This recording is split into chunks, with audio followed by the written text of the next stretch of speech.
काला जादू हिंदू धर्म में ज्यादा मानते हैं। काला जादू और हिंदू धर्म का नाता पिछले कई युगों से चला आ रहा है। इन्हें करने वालों को तांत्रिक या अघोरी बाबा कहा जाता है, जो रात के दौरान विशेष पूजा करते हैं। हिंदू धर्म में ये सबसे ज्यादा होता है। ऊर्जा काला जादू शरीर में नकारात्मक ऊर्जा उत्पन्न करता है। ये शक्तियां बाहरी व्यक्ति के द्वारा भेजी जाती हैं, जो उस व्यक्ति पर आंतरिक प्रभाव डालती है। तांत्रिक जिस प्रकार पूजा करते हैं, वह आज भी रहस्य बना हुआ है।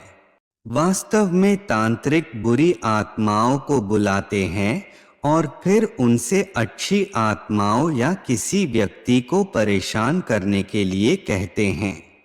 जिस व्यक्ति को वह परेशान करना चाहते हैं, उसका कोई कपड़ा, बाल या कुछ भी निशानी चाहिए होती है। अगर एक बार भी बुरी आत्मा परेशान करना शुरू कर देती है, तो अच्छा व्यक्ति भी बेहाल हो जाता है। काला जादू का प्रभाव बहुत विकराल होता है। इसके प्रभाव के कारण व्यक्ति के स्वभाव में बहुत ज्यादा परिवर्तन आ जाता है। उसका स्वास्थ्य बिना वजह ही ठीक नहीं रहता है।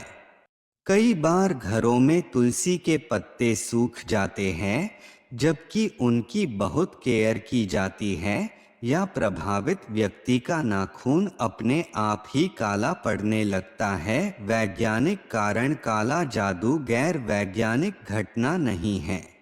वैज्ञानिक रूप से सिद्ध हो चुका है कि किसी बाहरी के द्वारा किसी के लिए ज्यादा नकारात्मक सोच उस व्यक्ति पर बुरा प्रभाव आसानी से डाल सकती है और मानसिक स्वास्थ्य को भी प्रभावित कर सकती है।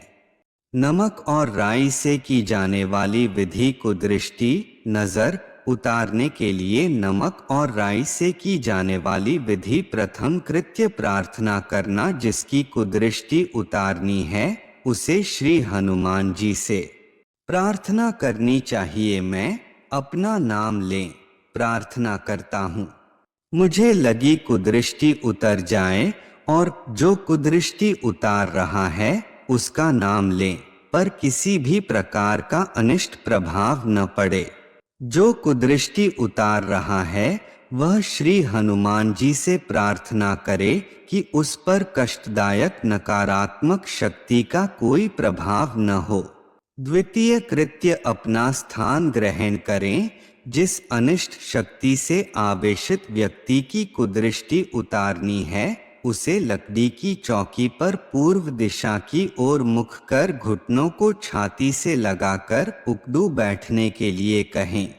तृतीय कृत्य विधि करना। जो व्यक्ति कृत्य कर रहा हो उसे दूसरे व्यक्ति के समक्ष खड़ा होना चाहिए।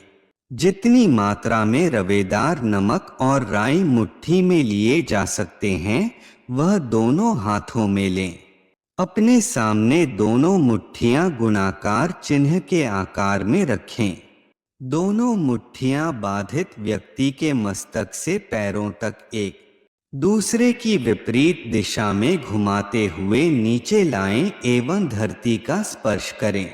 हाथों को केवल प्रारंभ में गुणाकार स्थिति में रखा जाता है, किंतु जैसे ही क्रिया का आरंभ होता है और हाथ विलग होते हैं, एक साथ दाहिनी मुट्ठी घड़ी की दिशा में तथा बाईं मुट्ठी घड़ी की विपरीत दिशा में मस्तक से पैरों तक घुमाएं।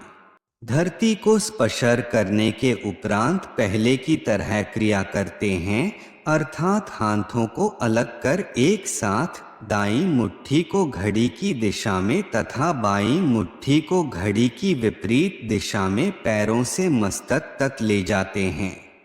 कुदृष्टि नजर उतारने की विधि करते समय यह बोले, आगंतुकों की अशरीरी आत्माओं की वृक्ष की आने जाने वालों की विशिष्ट स्थान की लगी कुदृष्टि नजर उतर जाए और इसकी रोगों अथवा चोट से रक्षा हो। मुट्ठियों को घुमाने एवं धरती को स्पर्श करने का कारण बताए अनुसार मुट्ठियों को घुमाने से अनिष्ट स्पंदन कुदृष्टि नजर उतारने वाले पदार्थ में सोख लिए जाते हैं। तदुपरांत धरती को स्पर्श कराने पर वे धरती द्वारा खींच लिए जाते हैं।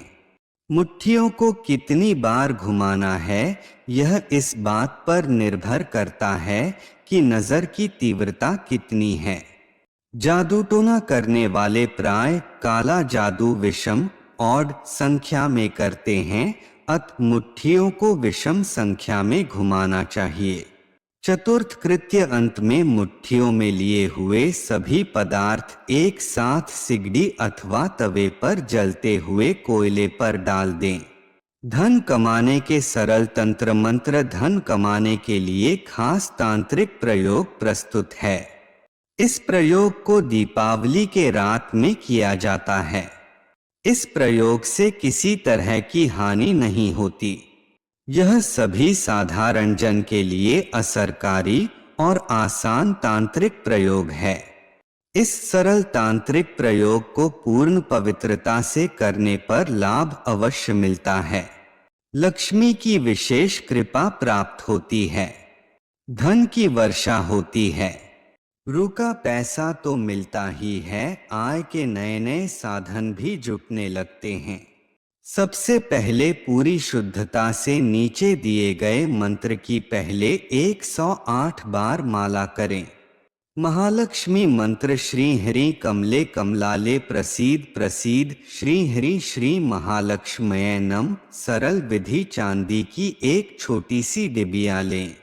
अगर चांदी की उपलब्ध नहीं हो तो किसी और शुद्ध धातु की डिबिया भी आप ले सकते हैं। इस डिबिया को आप ऊपर तक नागकेशर तथा शहद से भरकर बंद कर दें। दीपावली की रात्रि को इसका पूजन अर्चन करके इसे अपने लॉकर या दुकान के गल्ले में रख दीजिए। रखने के बाद इसे खोलने की जरूरत नहीं है और ना ही और कुछ उपाय करने की। फिर अगली दीपावली तक इसे लॉकर या गल्ले में रखी रहने दें। दिनों दिन बढ़ती लक्ष्मी का चमत्कार आप स्वयं देखेंगे। यह तमाम जानकारी जनरुचि को ध्यान में रखकर दी जा रही है। ज्योतिष और धर्म के उपाय और सलाहों को अपनी आस्था और विश्वास पर आजमाएं। कंटेंट का उद्देश्य मात्र आपको बेहतर सलाह देना है। इस संदर्भ में हम किसी प्रकार का कोई दावा नहीं करते हैं। प्रिय दोस्तों, आज के वीडियो में बस इतना ही। हमारे द्वारा दी गई जानकारी शास्त्रों के अनुसार है। तो दोस्तों, जानकारी आपको अच्छी लगी हो तो वीडियो को लाइक शेयर एवं सब्सक्राइब करें और कमेंट बॉक्स में जय मां लक्ष्मी जरूर लिखें। वीडियो के अंत तक बने रहने के लिए आप सभी का तहे दिल से धन्यवाद।